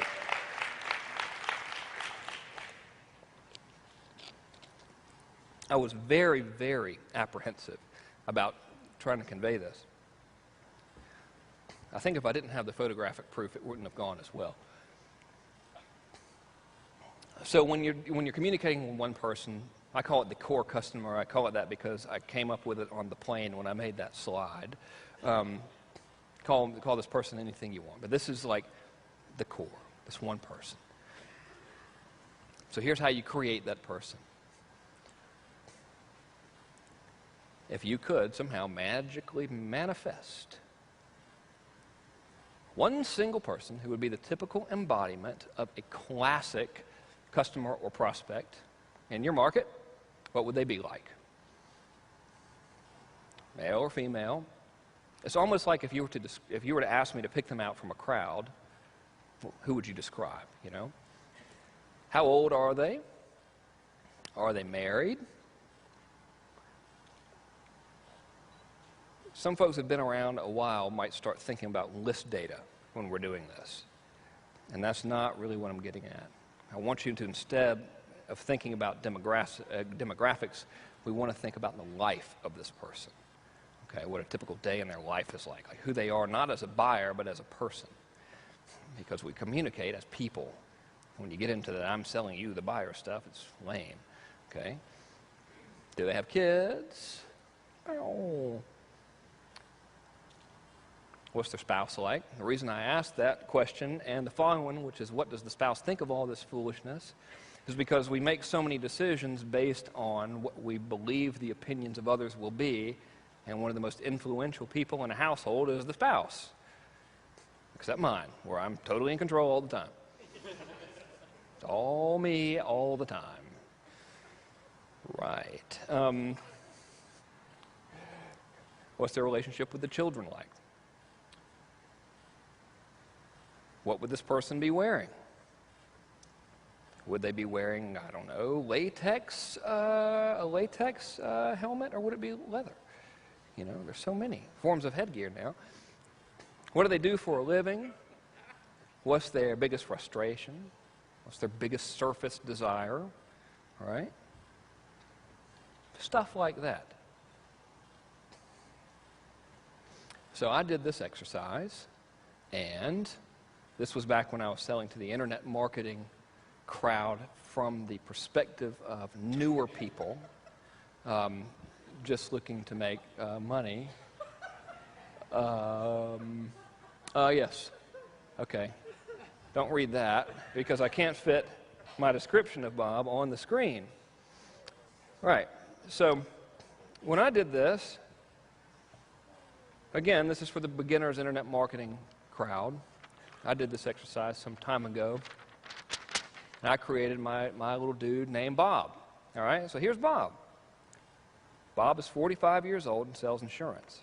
He is married with 2 children who drive him crazy. And his wife thinks he's an idiot for trying this internet stuff. He's about 25 pounds overweight and wears glasses. Wears a short-sleeved, button-down shirt, which is white, and he wears khaki pants with it. His shoes are brown leather. His biggest desire is to make enough money to quit his job, which pays him $45,000 a year. That's Bob. If you were to go right now, if we could teleport to a typical beginner's level internet marketing pitch fest seminar, that's who you'd see. Lots of Bobs at those. Not so many Bobs here. It's not that event, right? Different crowd. But that's Bob. So who is your Bob? The question you need to do is you need to identify your Bob. Cool? Now this step 1 of step 2. Great at this. Remind me sometime to become a surgeon. We're going to cut open the femoral brain lobe? No? Sorry. Okay. Just by doing this exercise, we're already halfway there to identifying your market's core identity. You're already 100% ahead of most people in the market. Everyone else is a little bit of a strong word. Because what we're doing right now is, now that we know who we're writing to specifically, you can influence them on the surface. Like when I identify who Bob really is, I know that Bob is drawn to the big paycheck images. I know that Bob wants the new car, right? Because Bob's new at all this stuff. Bob is the guy that's at the insurance job, miserable. His kids are driving him crazy. The dude's coming home. He's confused. He's scared and all that kind of stuff. That's what he wants right now.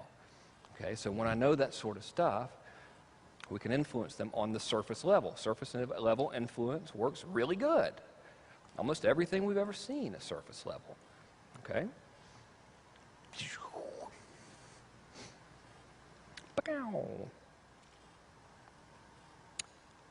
All right, so when you do this, you're better at selling to your market than most people are.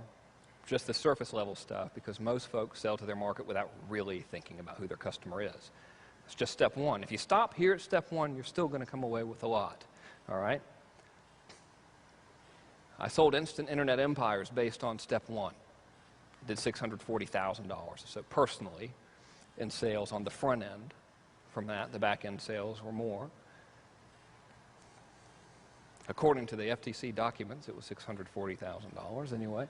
Created a product called Info Millionaire, which I really enjoyed selling. I thought it was a great product. Made around $300,000 or so from doing that. Pretty good, not bad. That thing was only up for a couple months. Made my Underachiever Mastery course, surface level influence, after identifying Bob. Bob gave me $1 million or so from it. So surface level influence with this empathy thing. A couple of years, Bob gave me around $2 million. Thank you, Bob. Now, if you want to absolutely crush it and have more influence and sales than you can stand, to the point where you actually have to say, in all seriousness, please do not buy anything from me, to a group of people with money who have proven to buy stuff from people like me, here's what you do. You become Bob, metaphorically speaking.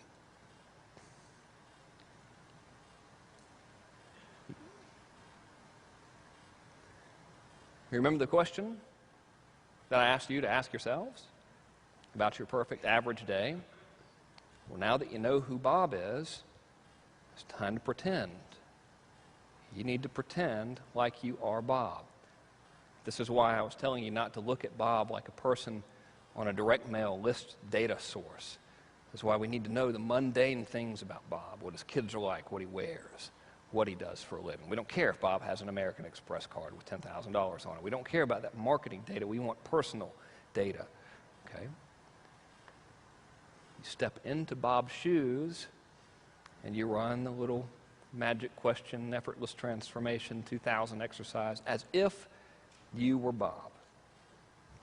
Are you going to be exactly right? No. You're pretending to be someone who is a representation of thousands of people within a market. You've never met Bob. But you're going to be close enough. All right? Now you know who Bob really is. Now you know what Bob really wants. Okay? So, remember when I was given all my weird ethereal sounding stuff saying, when you meet someone and you have this connection with them and you don't even know why, but you really feel bonded to them and you like them and they like you and you feel like there'd be no convincing or arm twisting with anything involving you guys? When you do this now, you're speaking from your core to Bob's core. Okay? So here's the real Bob.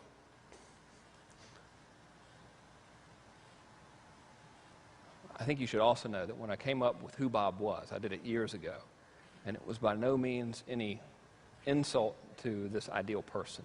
There's nothing wrong with making $45 grand a year or wearing brown leather shoes or whatever. I'm not trying to say like Bob sucks and should be taken advantage of or anything like that. All right?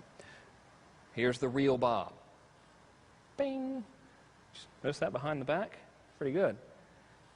Real Bob, significantly afraid of loss and embarrassment. In my market, right? Significantly afraid of loss and embarrassment, but does not want to openly admit it. Bob is typically male, and us fellas don't like to admit that we're scared of stuff. We're scared to. We're afraid to admit that we're afraid of stuff. Bob wants a lifestyle more than things. Bob wants significance and contribution more than bling. Significance and contribution. Big drivers, by the way. Bob wants respect and credibility. And Bob wants to be young again. That's the real Bob. So remember when I showed you the results of selling to Bob on the surface-to-surface basis before I really got to know Bob? Before I became a weird psychotic stalker and pretended to be Bob? Once I started figuring out who Bob was, the first thing I tried to sell was the serializer system. $1 million from 100 customers. Got to keep it all. No affiliates, no big list, no big fancy launch. Nothing. This one sort of counts. I faked it with the Neil Strauss launch because I'm not in that market at all. And I can't really step into the shoes that much of the guy trying to pick up women, and it doesn't really speak from my core to their core because it kind of weirds me out a little bit. I don't think there's anything wrong with it, but it's just I got daughters, man, so part of me is like, here's how you should pick up girls, but if you ever do this with one of my daughters, I promise you I will draw you and quarter you, so it's like not really working out that well, but it still worked out pretty good, $1.4 million. Now that I have a better understanding of what Neil Strauss actually teaches, or what Neil Strauss actually teaches and what that's all about, I think I could do a much better job of that. But still, as an experiment, because I would like to say publicly that that's not what his product is about, and that's not what he's about at all. He's a genuinely good, caring person.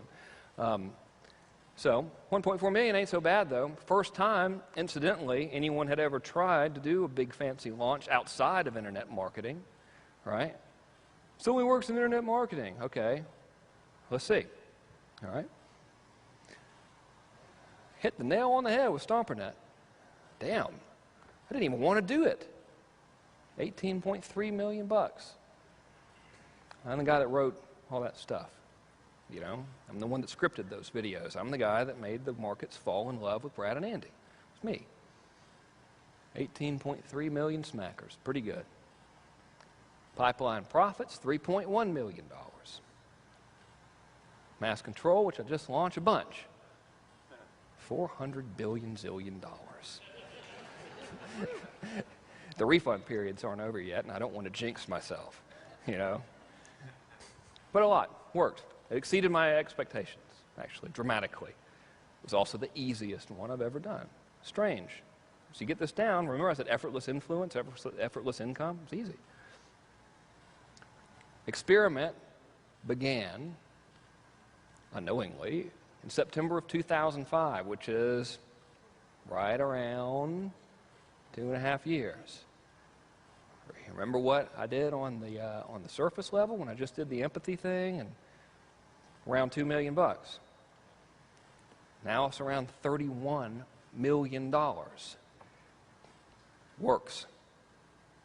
Very strange, right? I know lots of people are like, okay, we're going to find out what the best subject line is today. It works. Do it. So, after I made this long, protracted, obviously strange presentation for you, it occurred to me that it had absolutely nothing to do with the stuff that the sales letter for this event talks about. And I worked myself into a bit of a panic because it was too late to change everything, mainly because it was this morning when I was reading the actual sales letter. And I was like, holy shit, I'm not supposed to talk about this stuff at all. So I know that folks might still be thinking, okay, that's really cool and everything, but what do I do and say specifically to people to get them to buy my stuff? Am I going okay on time, incidentally? Fellas?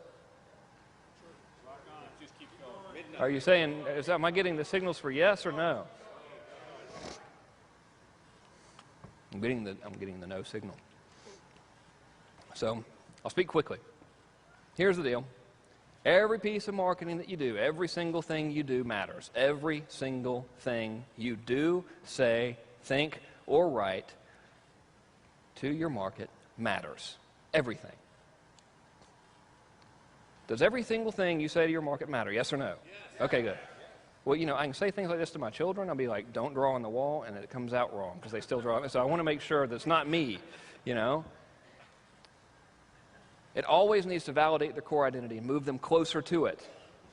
So if you look back at my most successful launch, perhaps not monetarily, but at least with greatest of ease, and I got to keep a lot of the money this time, which was nice, it was the mass control launch, which I just recently did. If you go back and look at the marketing materials, which you can find on my blog, frankkern.com, you will notice that throughout the marketing, money was talked about very little in terms of you're going to make a bunch of money with this, right? I didn't go out and say you're going to make millions of dollars. I used that big $23.8 million figure to get people's attention. Sometimes you need to get attention on the surface level, right? Bam, hey, psh, surface level attention, money, Jesus, I got to look at this guy. But then went straight to the core once I had the attention. Okay, so every single piece of marketing in that launch addressed the core. I had pictures of me at the beach. I talked about living at the beach. I talked about my family. I had pictures of my children on my computers in the video.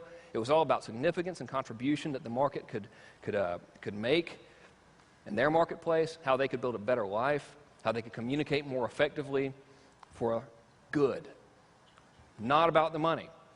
Every single piece addressed that core identity and was written to them, right? What was the other thing I had on there? And it moves them closer to it.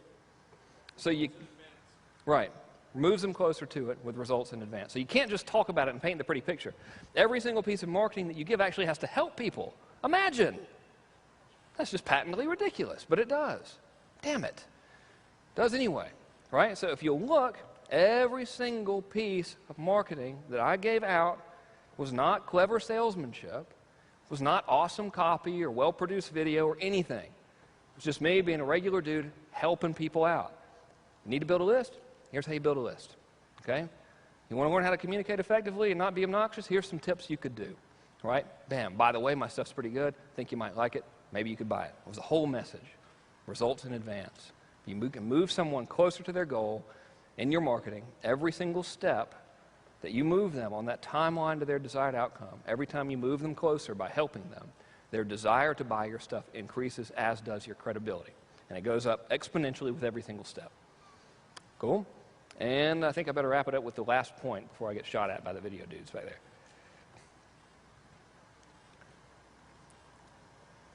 The results in advance list favor technique beach video. That was a weird sounding line. If you look at my blog, you'll see my marketing stuff. You'll see there's a video that shows people how to build a list. That's results in advance. I give people a technique which shows them how to get more money out of their market by doing them a big favor and them asking them a favor in return. Results in advance. Immediately applicable stuff that they can do now. The beach video, which was aptly entitled Naked Dudes Playing Volleyball or something like that, was speaking to their core identity because it showed me on a journey to the beach. I ended up at the beach, all right? All core identity. And finally, sometimes to avoid seeming like you're patronizing people, you can't come out and say this is what you're probably thinking to a market because no one wants to be told what we're probably thinking over and over again. After a while, you're like, dude, you don't know what I'm thinking, shut up, right? It's normal. So sometimes you have to borrow their voice and let someone else be their voice. In this case, if you look on the blog and see my marketing, you'll see a case study with a guy named Goher Chowdhury. He is another internet marketing dude who interviewed me. He borrowed the voice of the market and said, when I saw this, I thought it was hype. What's the difference between this and manipulation? Why is this so good? And he basically grilled me. So he borrowed the voice of the market, essentially. He spoke for them in a true and congruent manner. And that is it. I think I have to wrap up. Sorry. Gotta go. Thanks. Thank you, guys. Thank you. Thank you very much. Okay. Okay, give Frank a Now big what do we do? hand. Outstanding. Thanks, man. Awesome job, man. That's outstanding. Cool.